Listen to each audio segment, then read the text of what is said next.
सोलापूर शहर वाहतूक पोलिसांकडून दररोज बेशिस्त वाहनांवर कारवाई सुरू आहे। एक हवालदार दररोज किमान 30 वाहनांवर दंडात्मक कारवाई करतो।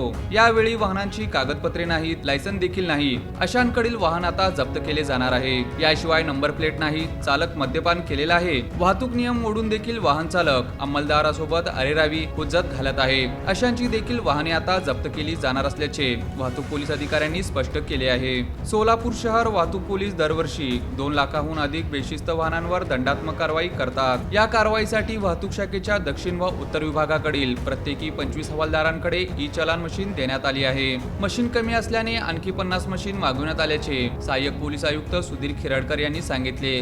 दरम्यान वाहतूक पोलिसांनी वाहन अडवल्यास वाहनाचा विमा, पीयूसी, लायसन, आरसी बुक अशी कागदपत्रे असल्यास त्यांना सोडून दिली जाते। जप्त केलेली वाहने जेरोड पोलीस ठाण्याच्या आवारात आणून लावली जात आहेत। वाहतूक पोलीस कारवाई करताना अनेकदा वाहन चालक अरेरावीची भाषा वापरतो।